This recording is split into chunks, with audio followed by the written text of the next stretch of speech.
o Dicas do Enem de hoje está de volta. Quem está conosco é o professor Tarcísio Meirelles, trazendo conteúdo de biologia. O tema da aula de hoje, conceitos básicos em ecologia e cadeia alimentar. É com você, Tarcisão. E aí, galera, estamos de volta, certo? E uma informação muito interessante, viu? Para você que quer acompanhar, né, também o nosso trabalho por fora, certo? Ali algumas postagens que a gente faz de dicas importantes, tá ligado? Então pode aqui, ó, me seguir ou acompanhar aqui no Instagram, certo? E também, né, resoluções de questões, comentários sobre as provas do Enem, você encontra aqui, ó, no meu canal, Tarcísio Meirelles, lá no YouTube, certo? Mas dando prosseguimento às nossas compreensões sobre ecologia, a gente precisa estar muito bem ancorado e embasado, certinho, nas ideias de conceitos, certo? Então, um dos princípios básicos que a gente acabou de ver, né, no bloco anterior é a construção de conceitos. E claro, esses conceitos básicos, né, já são fundamentados e já são reorganizados com frequência, né, de acordo com a necessidade, dentro das diversas áreas, obviamente incluindo a biologia. Então, em ecologia, conceitos, certo, fundamentais são importantes para embasar os seus conhecimentos a posteriori, certo? Para que você compreenda todas as temáticas advindas ou relacionadas de alguma forma à ecologia, porque o Enem ele gosta muito de cobrar, tá? Princípios de zoologia, né, da parte de animais, princípios de botânica, né, da parte das plantas, relacionados à ecologia. Tá? Então, você precisa conseguir, além de fundamentar, né, e construir os conceitos na sua mente, você precisa também estabelecer as conexões que a gente viu agora há pouco, hein? Então, não esquece disso. Tá? Em ecologia, a gente precisa saber o seguinte: todo ser vivo estará inserido em um ecossistema. Esse ecossistema fará parte de um bloco maior de meio ambiente. Certo? Ele pode ser um ecossistema aquático, de água doce ou de água salgada. Ele pode ser um ecossistema terrestre. E os ecossistemas, né, têm uma diversidade imensa porque estão relacionados também a fatores climáticos gerais, a fatores de posicionamento geográfico, né, latitude, longitude, continentalidade, maritimidade, altitude, profundidade. São fatores que vão interferir na construção do ambiente, de acordo com os princípios de sucessão ecológica que a gente só vai discutir depois, tá? Então, todo indivíduo estará incluído, fará parte de um ecossistema, né? Juntamente com outros indivíduos de uma mesma espécie, constituindo, né, da sua mesma espécie, constituindo uma população. Só que a população ela não é isolada. Eu não tenho apenas no ecossistema um conjunto de seres vivos da mesma espécie. Daí não haveria necessidade de estabelecimento de uma relação. Os seres vivos da mesma espécie formam um conjunto, eles interagem entre si, né, em relações ecológicas intraespecíficas, mas eles também interagem com indivíduos de outras espécies que estão no mesmo ambiente. Daí o conjunto de indivíduos de espécies diferentes em um mesmo ecossistema, eu vou chamar de comunidade. Essa comunidade que vai compor no ecossistema os chamados fatores bióticos, certo? Sofrerão diretamente a interferência de componentes não vivos do ecossistema, que nós vamos chamar em conjunto de fatores abióticos. Esses fatores abióticos serão fatores físicos e fatores químicos, que estarão compondo o ecossistema, certo? E que vão interferir, né, diretamente na sobrevivência dos indivíduos que formam o fator biótico, né, a comunidade, a biocenose. Tá? Então, esse ecossistema ele vai ser constituído pelo conjunto interativo de seres vivos, certo? A comunidade, e sua submissão aos fatores ambientais, físicos e químicos, que são os fatores abióticos, certo? Todos os ecossistemas estarão em conjunto compondo a biosfera, né, os locais onde são encontrados os seres vivos. Desde uma determinada profundidade até uma determinada altitude, nós encontramos formas de vida e esse conjunto no planeta inteiro nós vamos chamar de biosfera.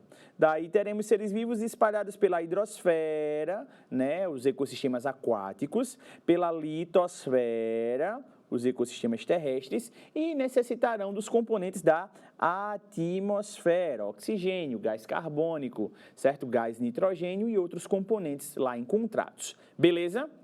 Independentemente de qual ecossistema será habitado pelo indivíduo, certo? Vai existir sempre um local desse ecossistema que vai ser o local onde esse indivíduo dessa espécie será encontrado. Tá? Então, esse local, né, o local, a casa, a moradia, o endereço do indivíduo, certo? E dos indivíduos da sua espécie, da sua população, serão o seu habitat, que a gente também pode chamar de habitat, né? Tem alguns que trazem um acento agudo aqui no primeiro A, é indiferente, o conceito é o mesmo, tá? E dentro desse habitat, o indivíduo exercerá uma função. Essa função exercida pelo indivíduo, certo? Será o seu nicho ecológico. Então, como é que ele se alimenta? Como é que ele se reproduz? Como é que ele se abriga? Ele é um animal noturno, um ser vivo noturno, ele é um ser vivo diurno, ele é crepuscular, ele é aquático, ele nada, ele é de fundo, ele é de superfície, ele é terrestre, mas ele vive enterrado ou ele vive na superfície. Então, esses princípios todos constituem o nicho ecológico do indivíduo. Que posição na cadeia alimentar ele ocupa? Ele é um produtor, ele é um consumidor, primário, secundário, terciário, ele é um decompositor? Quem é ele? O que é que ele faz? Certo? Nicho ecológico. Indivíduos de espécies diferentes não podem ocupar o mesmo nicho, né? Porque caso isso aconteça, esses indivíduos entrarão em conflito, que a gente chama de competição. E essa competição levará, claro, óbvia e evidentemente, a uma disputa por recursos, né? Que é o princípio básico da competição. E essa disputa por recursos será totalmente, né, ou pelo menos parcialmente vantajosa para uma das espécies em detrimento da outra. Daí essa espécie que tem mais vantagem de sobrevivência, ela permanece naquele ecossistema e, consequentemente, a espécie menos adequada, né, menos adaptada, vai ser excluída. A gente chama essa ideia de princípio de Gauss, também conhecido como princípio da exclusão competitiva. Muito importante guardar esse conceito, ó, na sua mente, tá? Mas os indivíduos vão se estabelecer dentro de um ecossistema, certo? E esse estabelecimento dentro do ecossistema vai remeter à necessidade de alimentação. Então, os indivíduos vão se alimentar uns dos outros, tá? A alimentação busca obtenção de nutrientes, e esses nutrientes serão relacionados à obtenção de energia, à manutenção da estrutura, à regulação do funcionamento geral dessa estrutura, tá? Então, a cadeia, o encadeamento relacionado a indicar quem vai se alimentar e de quem vai se alimentar é a nossa cadeia alimentar.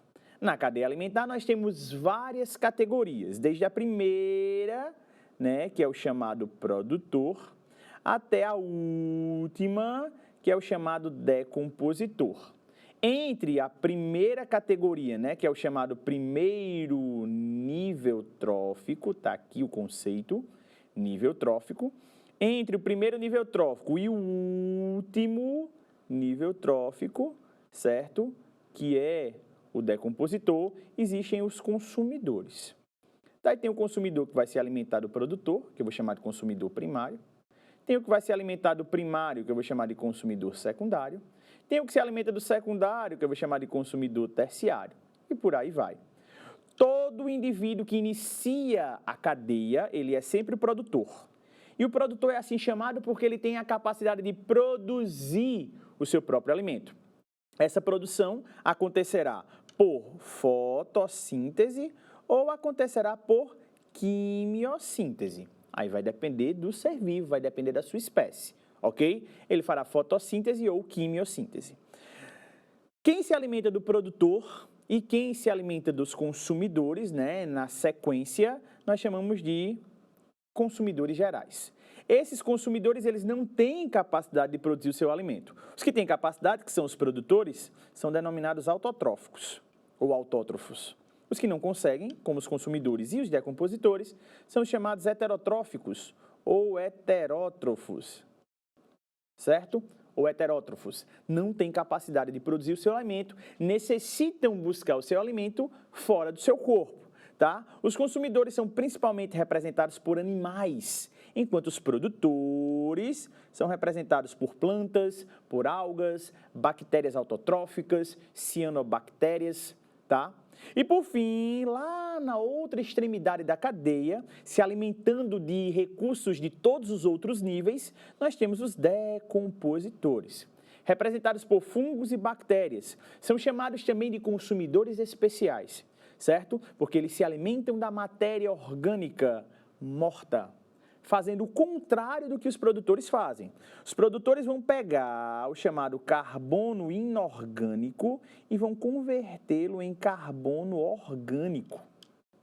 Vão pegar CO2 e a partir de CO2 e outros reagentes vão produzir carboidratos. Tá ligado? Ao passo que os decompositores vão fazer o inverso. Eles vão pegar o carbono orgânico decorrente, né, obtido por meio, né, posterior à morte dos consumidores e produtores e vão converter esse carbono orgânico em carbono inorgânico. Aí esse carbono inorgânico vai voltar para o início da cadeia, né, estando disponível para os produtores.